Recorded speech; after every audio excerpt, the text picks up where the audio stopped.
आइए पहले सुनते हैं गणेश जी की कहानी, उसके बाद में सुनेंगे स्कंद माता की कथा। बोलो गणेश भगवान की जय हो। एक बार एक नगर में एक मालिन रहती थी। उसके पति की मौत हो गई थी। उस समय उसके 4 साल का एक पुत्र था। उस मालिन की सास बहुत ही कठोर हृदय वाली स्त्री थी। वह अपनी बहू को बहुत ही तकलीफ देती थी। एक दिन सास ने बहू और पोते को घर से निकाल दिया। दोनों रोते रोते एक जंगल में जा पहुंचे। वहां जाकर एक बड़े से पेड़ के नीचे बैठ गए। वहां से थोड़ी ही दूरी पर एक गणेश जी का मंदिर था। वहां बहुत सारे लोग दर्शन करने के लिए आ जा रहे थे। दर्शन करने के बाद में गणेश जी को प्रसाद भी चढ़ाते थे। फिर वह प्रसाद सबको बांट देते। इस प्रसाद से ही माँ बेटी वहां पर अपना गुजारा करने लगी। धीरे धीरे वे दोनों गणेश जी की पूजा पाठ में लग गए। एक दिन उन्होंने सोचा कि क्यों ना हम जंगल से फूल लाकर यहाँ पर बेच देते हैं। जो लोग पूजा के लिए आते हैं वो लोग फूल तो खरीदेंगे, जिससे हमारा गुजारा भी अच्छे से चल जाएगा। तो माँ बेटे यह सोचकर रोजाना जंगल से फूल लाते और उनकी माला बनाकर बेचने लगे। साथ में पूजा की सामग्री और प्रसाद भी बेचने लगे, जिससे उनकी अच्छी आमदनी होने लगी। गणेश जी की कृपा से आमदनी उनकी बढ़ने लगी। जल्द ही उन्होंने एक मकान बना लिया और एक छोटी सी दुकान भी बना ली। एक दिन राजा की बेटी, जो मंदिर में रोजाना पूजा करने के लिए आती थी, उसने मालिन के बेटे को देख लिया। देखते ही राजकुमारी तो उस पर मोहित हो गई और उससे विवाह करने की सोचने लगी। उसने अपने मन की बात अपनी माँ से कही तो उसकी माँ ने कहा कि बेटा, यह तो मालिन का बेटा है और तुम एक राजा की राजकुमारी हो। यदि तुमने उससे विवाह किया तो तुम्हारी और तुम्हारे पिताजी की बहुत ही बेइज्जती होगी। लेकिन राजकुमारी पर अपनी माँ की बातों का कोई भी असर नहीं हुआ। वो तो बस अपनी बात पर अड़ी थी। उसने कहा कि मैंने तो प्रतिज्ञा कर ली है कि मैं तो उसी से विवाह करूंगी। अब माँ, तुम ही जाकर राजा को सारी बात बताओ। तो जैसे ही उसकी माँ ने राजा से कहा तो राजा ने मना नहीं किया, विवाह के लिए तैयार हो गई और बड़ी धूमधाम से अपनी बेटी का विवाह मालिन के बेटे के साथ कर दिया। मालिन ने सबसे पहले बेटे बहू को गणेश जी के मंदिर में ले जाकर पूजा पाठ करवाया और गणेश जी का आशीर्वाद लिया। इसके बाद यह बात पूरे नगर में फैल गई कि गणेश जी की पूजा करने से सब तरह के दुख और संकट दूर हो जाते हैं। यह सुनते ही नगर के सारे लोग उस मंदिर में आने लगे, जिसे मालिन और उसके बेटे की बिक्री और भी अधिक बढ़ गई। और उधर उसकी सास के बुरे दिन आ गए। अन्नदाता उससे रूठ गए और वह भूख मरने लगी। उसे 2 वक्त का भोजन तो दूर, एक अनाज का दाना भी नसीब नहीं होता था। तो वह अपने इस दुखी हाल से परेशान होकर घर छोड़कर निकल पड़ी। रोती रोती उसी गणेश मंदिर पर जा पहुंची। वहां अपनी बहू और पोते को देखकर बोली कि बेटा, मैं बहुत ही दिनों से भूखी हूँ, मुझे रोटी कपड़ा दे दो, इसके बदले में तुम्हारा सारा काम किया करूंगी। तो लड़के को उस पर दया आ गई और उसने उसे काम पर रख लिया। लेकिन उसने अपनी दादी को पहचाना नहीं था। जब मालिन घर आई तो उसने सास को देखा तो देखते ही पहचान गई। वह अपनी सास से बोली कि सासू माँ, आप यहाँ कैसे? तो सास ने पोते की तरफ इशारा करते हुए कहा कि मेरे इस सेठ के यहाँ नौकरी लग गई है। तो बुढ़िया की बात सुनकर उसकी बहू बोली कि माँ जी, यह आपका पोता है और यह आपका ही घर है, यह दुकान भी आपकी है। जब आपने हमें घर से निकाला था तब गणेश जी ने हमारी रक्षा की थी। तो बहू की बात सुनकर सास बोली कि बेटा, मेरी करनी मैंने भोग ली है। तो बहू बोली कि सासू जी, अब आप हमारे यहाँ पर रहो और पोते का सुख देखो। तो बहू की इस तरह की बात सुनकर उसकी सास की आंखों में आंसू आ गई और सोचने लगी कि मैंने इनका कितना बुरा हाल करके घर से निकाला था। ये भी नहीं सोचा कि ये कहाँ जाएंगे, क्या करेंगे, क्या खाएंगे। और फिर भी आज मेरी बहू कितनी अच्छी है। अगर मेरी तरह होती तो ना जाने मेरी कितनी दुर्दशा होती। हे गणेश भगवान, जैसा आपने मालिन को सुख दिया वैसा सुख सबको देना। अब सुनते हैं स्कंद माता व्रत कथा। बोलो स्कंद माता की जय हो। कमेंट बॉक्स में माता रानी की जय हो अवश्य लिखना। पौराणिक मान्यता के अनुसार तारकासुर नाम के एक राक्षस ने भगवान ब्रह्मा जी को प्रसन्न करने के लिए कठोर तपस्या की। उसकी कठोर तपस्या से प्रसन्न होकर ब्रह्मा जी ने उसे दर्शन दिए। तारकासुर ने ब्रह्मा जी से अमरता का वरदान मांगा। इस पर भगवान ने तारकासुर को समझाया कि जिसने जन्म लिया है उसकी मृत्यु निश्चित है, इसीलिए तुम्हें यह वरदान तो नहीं मिल सकता, तुम कोई और वरदान मांग सकते हो। तो यह सुनकर शिव जी ने कहा कि मुझे ऐसा वरदान दो कि मेरी मृत्यु शिव जी के पुत्र के हाथों से हो, क्योंकि वह सोचता था कि शिव जी का कभी विवाह नहीं होगा।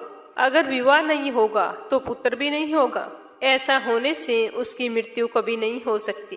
तो ब्रह्मा जी ने उसके कहे अनुसार ऐसा वरदान उसे दे दिया। वरदान मिलने पर तारकासुर जनता पर अत्याचार करने लगा और लोगों ने शिव जी के पास जाकर तारकासुर से मुक्ति दिलाने की प्रार्थना की। फिर शिव जी ने पार्वती से विवाह किया और कार्तिकेय का जन्म हुआ। कार्तिकेय ने बड़ा होने पर राक्षस तारकासुर का वध किया। भगवान स्कंद यानी कार्तिकेय की माता होने के कारण ही इसे स्कंद माता कहा जाता है। तो आइए अब सुनते हैं तारा रानी की कथा। कथा को पूरी और प्रसन्नचित मन से सुनना और सुनने के बाद में कमेंट बॉक्स में अवश्य बताना कि कथा आपको कैसी लगी, और इस वीडियो को ज्यादा से ज्यादा शेयर करना ताकि माता रानी के हर भगत तक ये कथा पहुंच सके। साथ ही कमेंट बॉक्स में जय हो माता रानी की अवश्य लिखना। माँ भगवती की जय हो। एक राजा था जिसका नाम स्पर्श था। वह माँ भगवती का बहुत ही बड़ा पुजारी था। वह रात दिन माँ दुर्गा की पूजा पाठ किया करता था। माँ ने भी उन्हें राजपाट, धन दौलत, ऐशो आराम के सभी साधन दिए थे। कमी तो थी सिर्फ यह कि उसके घर में कोई संतान नहीं थी। यह दुख उन्हें रात दिन सताता रहता था। वो माँ से यही प्रार्थना करते रहते कि हे माँ, हमें एक संतान दे दो ताकि हमारा भी वंश चलता रहे। ऐसा करते करते सालों बीत चुके थे। स्पर्श की अत्यधिक पूजा पाठ से प्रसन्न होकर माँ भगवती ने उसकी पुकार सुन ली और एक दिन माँ ने आकर राजा को सपन में दर्शन दिए और कहा कि वो तेरी भक्ति से बहुत ही प्रसन्न है, तू मांग, तुझे क्या चाहिए। तो राजा ने दोनों हाथ जोड़कर माँ भगवती को प्रणाम किया और कहा कि माँ, आपका दिया हुआ सब कुछ है, लेकिन आप तो जानते हैं कि मेरे संतान नहीं है। मेरा एकमात्र दुख का कारण यही है। तो यह सुनकर माँ भगवती ने राजा को 2 पुत्रियां प्राप्त होने का वरदान दिया और अंतर्ध्यान हो गई। सुबह जब राजा की आंख खुली तो वो सपन याद आया। उसने बड़ी खुशी से अपनी पत्नी को सपन के बारे में बताया। दोनों बहुत ही खुश हुए। कुछ समय बाद राजा के घर एक कन्या ने जन्म लिया। राजा ने अपने राज दरबारियों को बुलाया, पंडितों और ज्योतिषों को बुलाया और बुलाकर बच्चे की जन्म कुंडली तैयार करने का हुक्म दिया। पंडितों और ज्योतिषियों ने उस बच्चे की जन्म कुंडली तैयार की और कहा कि हे राजन, यह कन्या साक्षात देवी है। यह कन्या जहाँ भी कदम रखेगी वहाँ खुशियाँ ही खुशियाँ होंगी। यह कन्या भी भगवती की पुजारिन होगी। उस कन्या का नाम तारा रखा गया।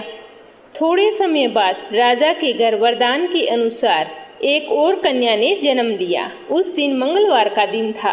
राजा ने फिर पंडित और ज्योतिषियों को बुलाया और जन्म कुंडली तैयार करने को कहा। पंडितों और ज्योतिषियों ने जब जन्म कुंडली तैयार की तो उदास हो गए। राजा ने उन्हें उदास देखकर उदासी का कारण पूछा तो वो कहने लगे कि महाराज, यह कन्या आपके लिए शुभ नहीं है। राजा ने उदास होकर ज्योतिषियों से पूछा कि मैंने ऐसे कौन से बुरे कर्म किए हैं जो इस कन्या ने मेरे घर में जन्म लिया है। आप लोग अच्छी तरह मुझे इसकी कुंडली देखकर सब कुछ बताएं।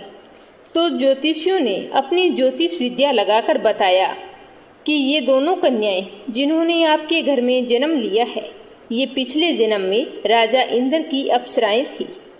इन्होंने सोचा कि हम भी मृत्यु लोक में भ्रमण करें और देखें कि मृत्यु लोक पर लोग कैसे रहते हैं। तो यह सोचकर दोनों मृत्यु लोक पर आ गई और वहां आकर रहने लगी। एक दिन एकादशी का व्रत आया तो दोनों बहनों ने एकादशी का व्रत रखा। बड़ी बहन का नाम तारा था, छोटी बहन का नाम रुकमन था।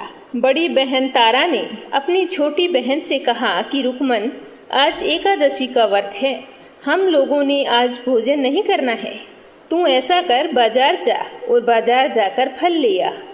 तो अपनी बहन के कहे अनुसार रुकमन बाजार फल लेने के लिए चली गई।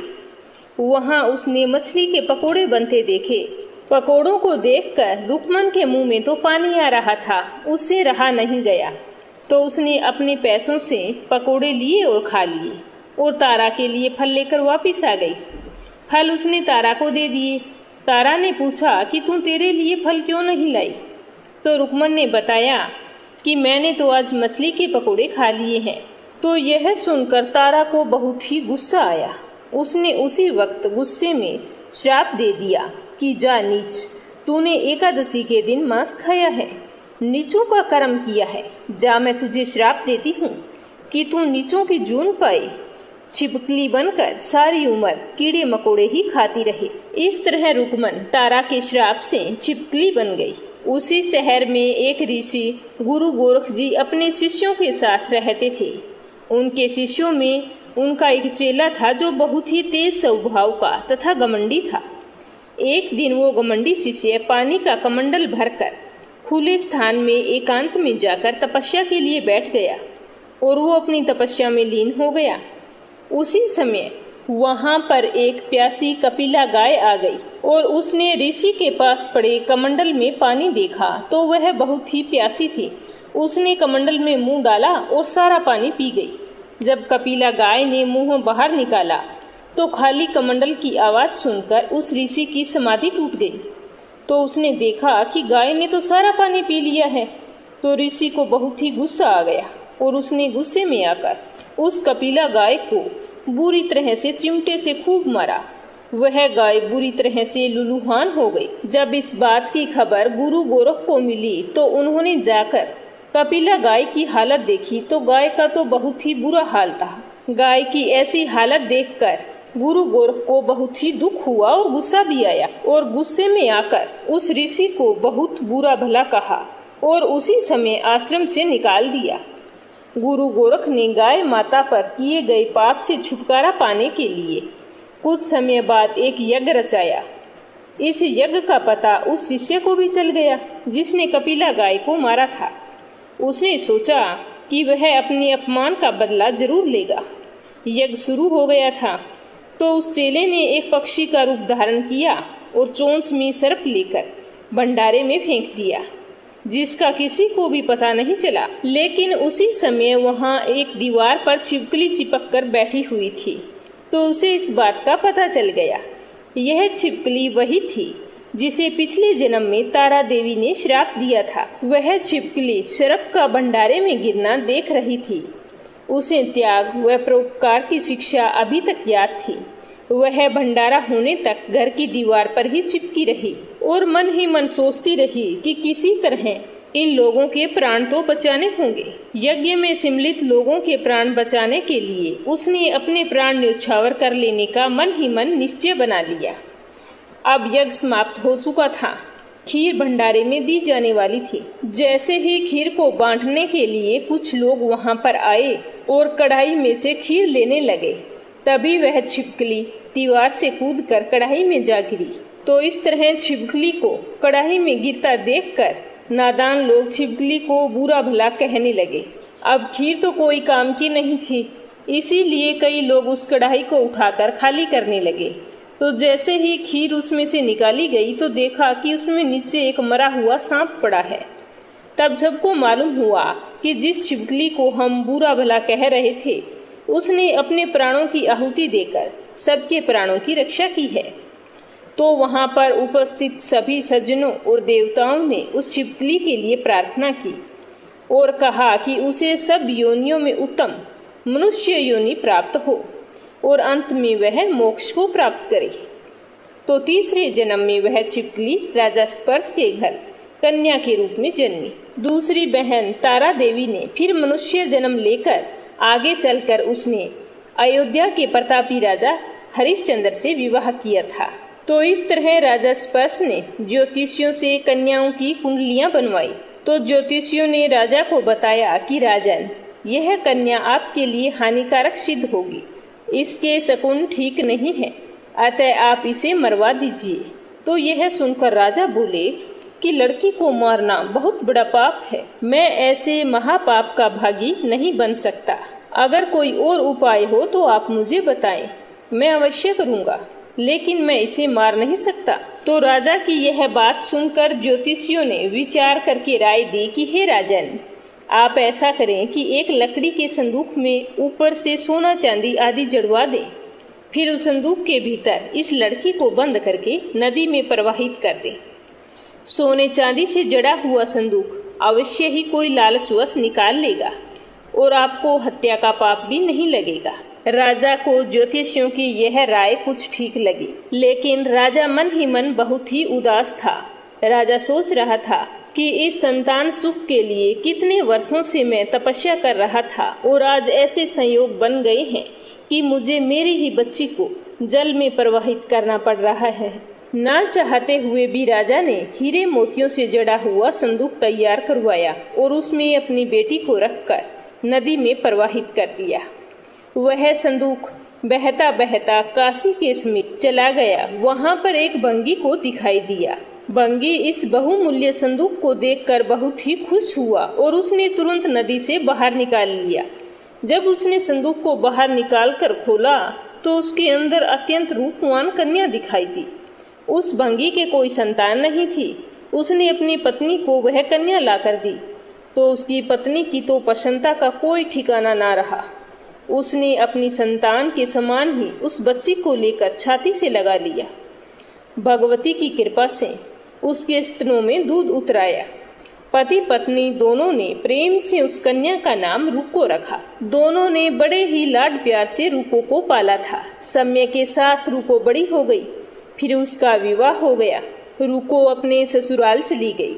वहां पर रुको की सास जो थी वो महाराजा हरिश्चंद्र के घर साफ सफाई का काम करने के लिए जाया करती थी। महाराजा हरिश्चंद्र वही थे जिसके साथ तारामती का विवाह हुआ था।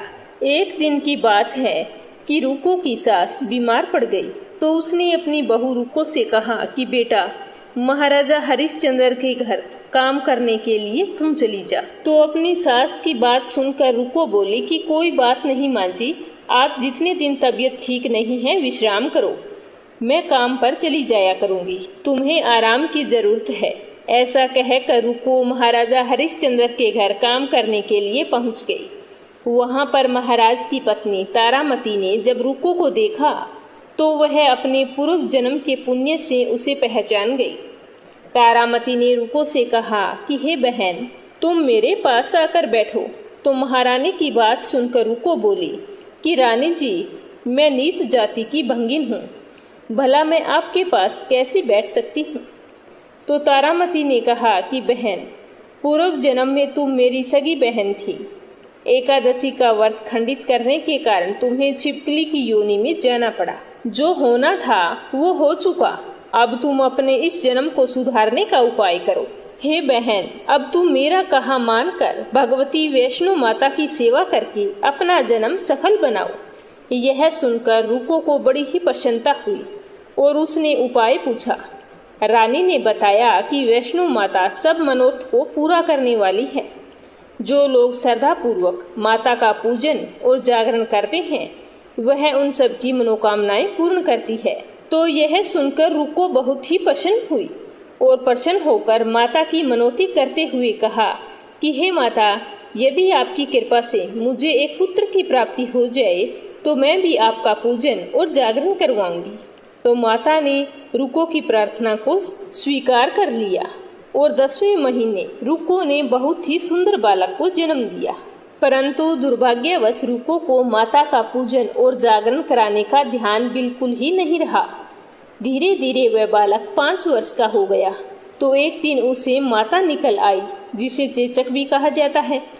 तो रुको दुखी होकर अपने पूर्व जन्म की बहन तारामती के पास गई और बच्चे की बीमारी का सारा वृतांत कह सुनाया। तब तारामती ने कहा कि तुम जरा ध्यान करके देख कि तुझसे माता के पूजन में कोई भूल तो नहीं हुई। तो इस पर रुको को 6 वर्ष पहले की बात याद आ गई। तो उसने अपना अपराध स्वीकार कर लिया और हाथ जोड़कर अपनी भूल के लिए माफी मांगी और कहा कि जब मेरा बच्चा ठीक हो जाएगा तो मैं जागरण अवश्य करवाऊंगी। तो माँ भगवती की कृपा से बच्चा दूसरे दिन ही ठीक हो गया। तो यह देखकर रुको बहुत ही प्रसन्न हुई और माता के मंदिर में गई। वहां जाकर पंडित से कहा कि पंडित जी, मुझे अपने घर पर माता का जागरण करवाना है, अतः आप मंगलवार को मेरे घर पधार कर कृतार्थ करें। तो रुको की यह बात सुनकर पंडित जी बोले कि रुको, तू यहीं पर 5 रुपए दे जा, हम तेरे नाम से मंदिर में ही जागरण करवा देंगे। तू नीच जाति की स्त्री है, इसीलिए हम तेरे घर में जाकर जागरण नहीं करवा सकते। तो पंडित जी की यह बात सुनकर रुको बहुत ही उदास हो गई और उसने कहा कि पंडित जी, माता के दरबार में ऊंच नीच का कोई विचार नहीं होता।